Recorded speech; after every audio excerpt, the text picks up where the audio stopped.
All right, this one I'm really, really excited about. It's one of my favorite people and one of my favorite charities. So the founder and executive director of Home Sweet Home, it is Betsy Reznicek. And I always have to be careful with your last name because I'm afraid I'm going to say it wrong. But Home Sweet Home, do you want to tell us a little more about yourself and about the company and what all you do? Sure. So Home Sweet Home is a nonprofit furniture bank. So that means we take furniture and household items, we put it in a big warehouse, and then we have partnered with 26 different organizations or other nonprofits whose clients are then referred to us, and we provide them furniture. Um, and I'll save some of that for later. But that's what we do. We're a nonprofit furniture bank. That's fantastic. When did you guys open? I started Home Sweet Home back in 2015, and the idea really came to us in about April of 2015, and then by October we had opened our doors to our first location, which was down on Locust Street. Yeah, and that one was a lot smaller than where you're at now, right? A lot smaller. It started as all volunteer organization. It was essentially me and another mom that would pick up furniture in an old pickup truck. We would bring it back to our warehouse, and then we would use groups of volunteers to help deliver furniture. And it started off very, very slow, and then, excuse me, quickly kind of spiraled out of control. Yeah, I mean, you guys have expanded and grown, and it's been insane. Right. What separates you from other types of furniture banks? Yeah, so there are plenty of places where you can donate furniture, especially in the St. Louis area. But the piece that makes us really special is that the clients get to pick out their own items. Oh, wow. So the clients get to come to our warehouse when they're referred to us. They get to tell us what their needs are, what their wants are. They get to tell us what colors that they like. They get to say, I like that couch, but not that one. And then we deliver it to them. So we recognize that our partner agencies do not have the resources or means, or that's not their mission to deliver furniture. And B, our clients barely, sometimes don't even have a bus pass, right, to get here. So let alone a car or a truck or something to transport furniture. So then our team then delivers the furniture to that client that same day. And that's what really makes us stand out. That's incredible. What's your favorite part about what you do? I love two things. I love our volunteers. Our volunteers have made this mission happen since day one. And then I always love giving kids a bed, because the first thing that they will always do is they will run and jump on the bed. Ah, that's funny. We always encourage it. Their moms are always like, don't jump on the bed. And we're like, go jump on the bed. So you're enabling them. I like that. Yeah. So with coronavirus, what kind of stuff has changed for you guys? I'd imagine that you've had to change a lot of stuff. Yeah, so why we could be deemed essential enough to provide services, we've chosen to take the step to temporarily suspend our services. A lot of our clients have a lot of health issues. They lack insurance. They lack access to healthcare. And so we want to take every opportunity to avoid either infecting them or infecting our team. So at about March 18th, actually, we kind of made the decision March 17th, and by March 18th, we had officially stopped all services. That meant we stopped picking up donated furniture. It meant we stopped delivering.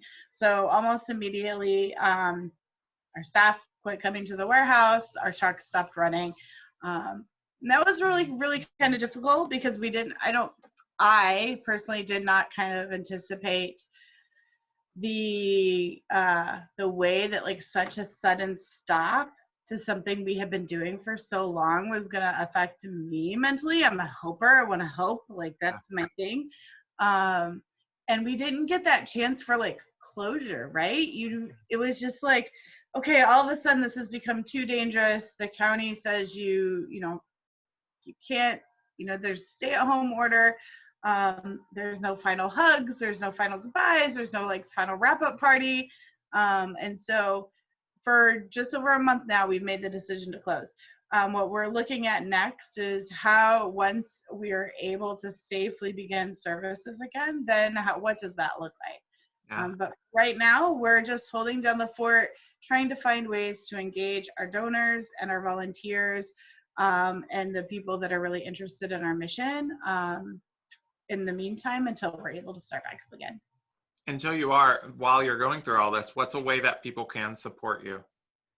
Yeah, so I think following on social media is always really helpful for any business. But then for us, we're going to need to serve a lot of families once we're able to start opening again. Yeah. Not only the families that are still in the queue from before and that are constantly being referred even in this downtime, but there's going to be a whole lot more people who are losing their jobs, who might be losing their homes, that might have to be starting over. And so our services are going to be even more necessary for the next 2 years. So what we're recommending is for everybody to go through their stuff, go through their linens, go through their cabinets in their kitchen, see what they're not using, and put those items aside. So that way, as soon as we're able to open that warehouse, donors can start bringing down those items, because it's going to take a lot of us to really support the members of our community. Will you be needing more volunteers at that point, do you think, or?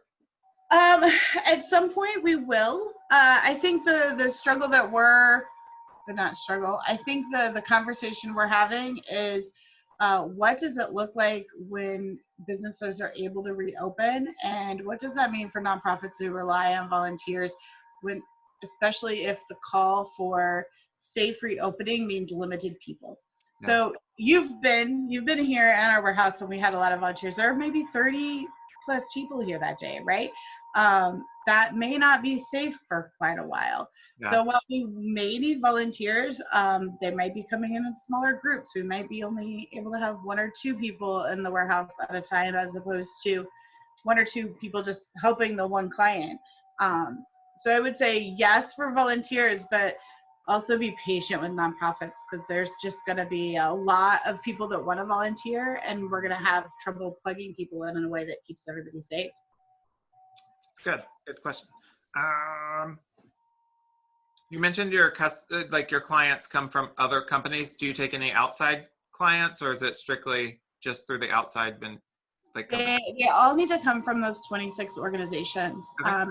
An organization is not already on that list, I definitely recommend they can reach out to us.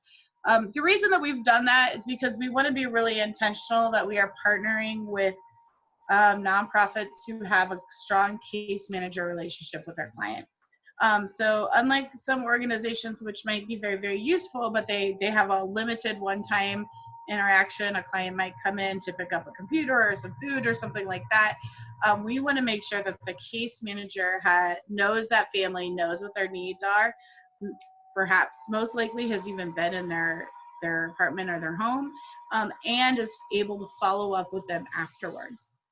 And so we're really intentional and have like a scoring sheet on those partner agencies that we work with.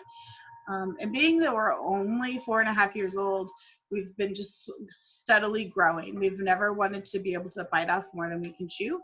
And so we are really smart in taking a look at like, okay, well, we think we have a good handle on the number of agencies, so let's go ahead and add some more. So if there's any agencies out there that are interested in partnering, definitely reach out and we can give them more information on how to get in the loop.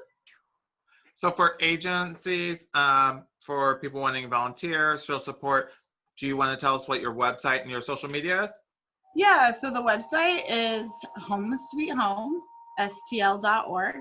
And our Facebook is facebook.com/HSHSTL. Awesome. I'm sure a lot of people need to sort through their houses. We're going to try to get them all to separate everything and try to donate it for you. As soon as you're open, you're going to have like just a flood of stuff, I have a feeling. We have a feeling about that too. It's going to be intense for sure. All right. So I do have one more question, and this is my cheesy one that I ask everyone. So okay. Using one word or a sentence, what is some way that you would like people to use when they describe Home Sweet Home? Oh, well, it's not a word or a sentence, but what came to my mind was caring and compassionate. Caring and compassion. I like that. I mean, I feel like that's what people use to describe you personally as well. So that's a win-win. Well, you talk to some very specific people then. Good. I do. Okay. Yeah. Only a close circle of friends. That's fair. Very small circle. All right. I know you're really busy and you're doing a lot of great work, so I don't want to take up too much of your time. But thank you very much. And I hope that everyone goes and checks out more information about this nonprofit. They are incredible. They're doing huge work. Betsy is wonderful. So Thank good to you. see you, Ken.